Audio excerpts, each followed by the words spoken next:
I receive many questions like, why is it that I blocked him, the narcissistic lover, but he still seems calm, happy, and shows no sign of sadness or regret? The answer is simple: because narcissists lack empathy. Don't imagine they would sit around crying or despairing over losing you. The only thing they care about is, where's the next supply coming from? Narcissists are like vampires, constantly needing to suck the blood of others to survive. They can't stand feeling lonely or abandoned. So, while wooing you, they were already casting their net for other prey. They always have a plan B, plan C, or even plan Z. When you walk away, they immediately move on to a new source of supply, convinced that you'll soon come crawling back. They're so conceited that they believe you can't live without them, that your empathy, guilt, or longing for closure will make you crumble. But the real game begins when they find out you've moved on with someone new. Watching you leave with another person is something they cannot tolerate. However, don't mistake their pain as stemming from love or longing. In reality, they are merely lamenting the loss of a familiar supply, an invisible servant who once fulfilled their selfish demands without question. Your departure marks the end of one act in their play, but it's also the opening curtain for a new drama, one full of schemes and manipulations, with them as the director. Step 1. Using tricks to win you back. Narcissists only love themselves, so when they suddenly reappear after you've left, stay alert. Chances are their return is just a trap disguised as concern. Maybe they're struggling elsewhere, or they simply need something from you. You're nothing more than a backup plan, a pawn in their game. They'll recycle old tricks and sweet words that once captivated you. Don't be surprised if one day, after a long silence, they suddenly message you. Don't let this sudden attention deceive you. It's just the first step in their testing the waters plan. They want to see if you're still easily manipulated or swayed by their charm. Remember the past, the lies, the calculated schemes, the times you were hurt. These are all proof of their deceit. Giving them another chance only traps you in the same toxic cycle. The truth is, their level of interest in you is inversely proportional to how busy they are elsewhere. When surrounded by new prospects, you'll be quickly forgotten. But when they face difficulties or feel lonely, they'll drag you back into their vortex. Sometimes they'll use their appearance as a weapon to lure you. They believe their charm still holds power over you. But don't let their polished exterior cloud your judgment. Only those who lack other values resort to their looks as a tool to manipulate others. Be wise enough to recognize genuine worth and don't fall for their sweet but deceptive traps. Ask yourself, if they truly loved and valued you, would they have let you go so easily? Someone who genuinely cares stays by your side to resolve issues, not disappear and reappear like a passing breeze. In truth, they haven't changed. They're just wearing their most convincing mask, hoping to deceive you once more. If their charm doesn't work, don't worry. They have a trove of tricks ready. Remember, you're caught in a cat-and-mouse game, and they're seasoned hunters. Step 2. The final goodbye. If their charm fails, they'll deploy another bait, the promise of clear closure. Lines like, "I think we both deserve a proper ending," or "maybe I owe you an explanation," may sound reasonable, even mature, but don't be fooled. Their aim isn't to bring you peace, but to dismantle the defenses you've worked so hard to build.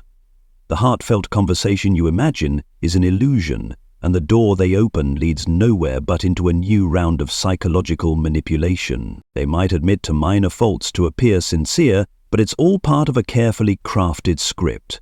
They're probing for your weak points, looking for a way back into your life. And a part of you might yearn to take the bait. That's natural, because we all seek closure.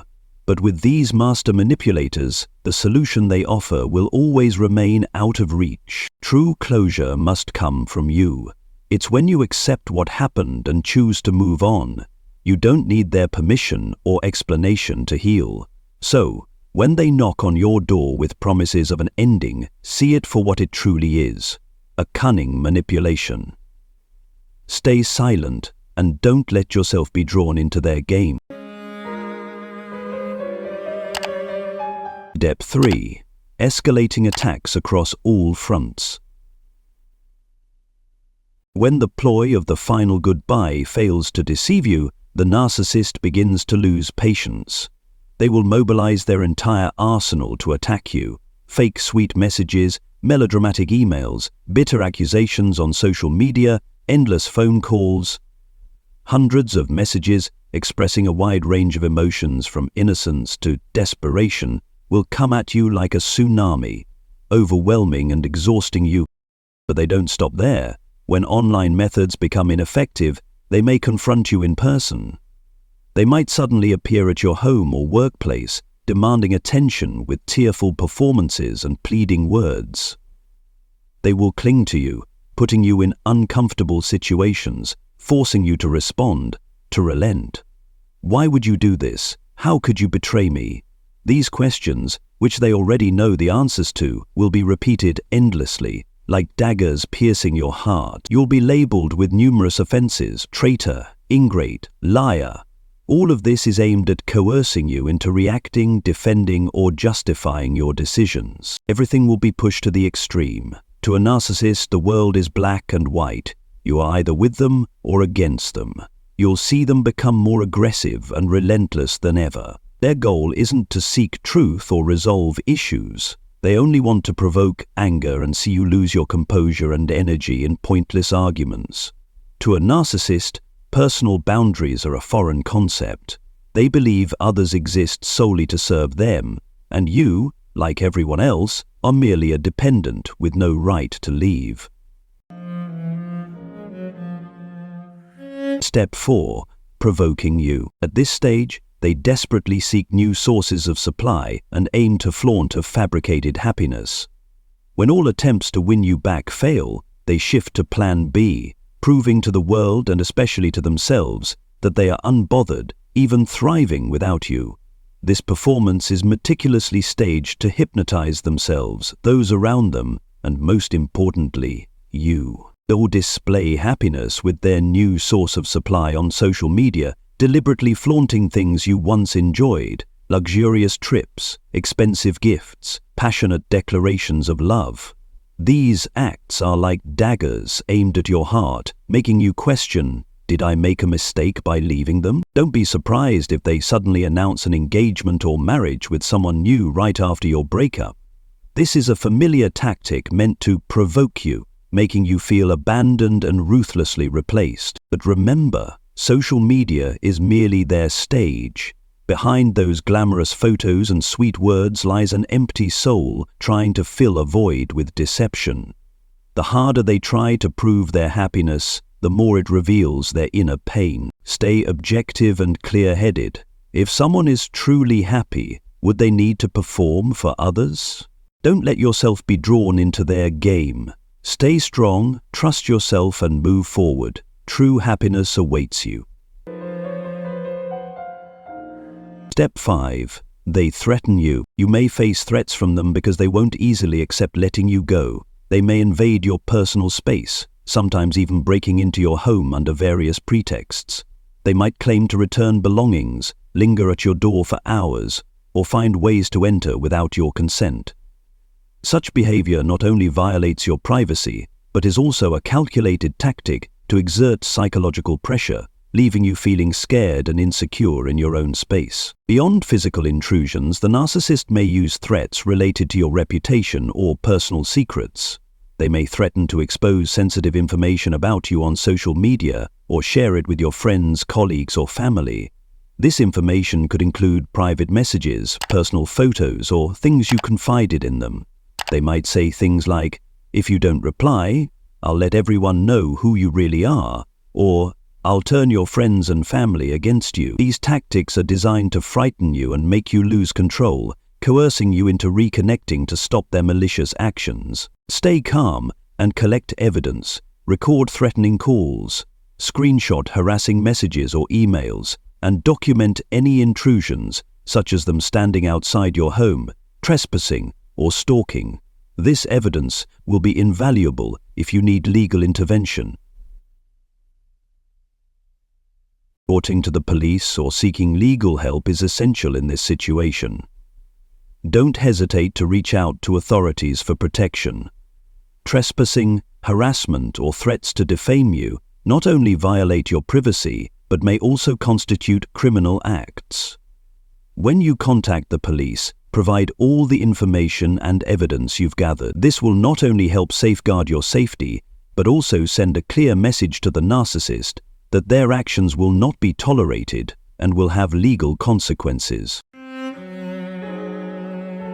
Step 6. Divide, isolate, and triangulate. Finally, when they realize they cannot persuade you to return, they'll resort to a final coordinated assault using 3 tactics: division, isolation, and triangulation. The opening move. They will approach people you know, friends, colleagues, even family, and start spreading misleading information about you. At first, their stories may seem harmless, like concerns or worries about you, but they are carefully crafted to tarnish your image and lower your standing in others' eyes. They will weave dramatic tales portraying you as selfish, cruel, or even a traitor. This tactic gradually makes you feel isolated and disconnected, as if the world is turning against you. The isolation acts as a form of psychological punishment, sending a message that you made a grave mistake in ignoring or leaving them. Meanwhile, they play the victim, appearing as someone deeply hurt and struggling to move on from the pain you caused. They will post radiant photos and brag about their perfect happy life, subtly suggesting that they are thriving while you are failing, turning others against you. They'll go to great lengths to alienate you from others. Friends may start doubting you, asking awkward questions, or avoiding you without explanation. Relationships you once trusted may fracture under their manipulation. In some cases, they might even accuse you of being the narcissist or toxic one, flipping the narrative to cast themselves as the real victim, while painting you as the villain. Triangulation. This is another weapon they wield at this stage. They'll involve others in the situation, creating barriers between you and your existing relationships. Their allies, people they've manipulated or who naively believe their stories, will unknowingly support this campaign. These individuals will spread false narratives, encourage friends to avoid you, and push you further into isolation. The narcissist knows that when you feel cut off, unsupported, and vulnerable, you'll become easier to manipulate and break down. Confronting a narcissist after deciding to cut off contact is a significant challenge, as they will do everything in their power to pull you back into their cycle of control and manipulation. Actions like threats, defamation, or invading your personal space are not a reflection of your worth, but a testament to their fear of losing power. Their intense reactions only confirm that your decision to distance yourself was the right and necessary one. The most important thing at this time is to remain steadfast in your choice. Don't let yourself be swayed by sweet words, victim-playing theatrics, or the guilt they try to impose on you. Remember, you have every right to establish your own boundaries and protect your mental well-being. Don't hesitate to seek support from trusted family, friends, or professional therapists if needed. In cases where their behavior becomes extreme, such as threats, harassment, or violations of your personal space, do not hesitate to report to the police or seek legal intervention to ensure your safety. Cutting off contact does not mean you are weak or giving up. It is a courageous and powerful decision to free yourself from toxicity and reclaim control over your life. Always remember, you deserve to live a peaceful, free, and happy life, unbound by anyone or anything. Never underestimate your strength and value. Those who truly love you will respect your boundaries and stand by you, not attempt to destroy you. If you find this video helpful, don't forget to like, share, and subscribe to the channel so we can continue to bring meaningful and useful content. Feel free to share your story and thoughts in the comments below. You are not alone on this journey. Thank you for taking the time to watch this video, and remember, you are stronger than you think, and a brighter future awaits you. See you in the next video.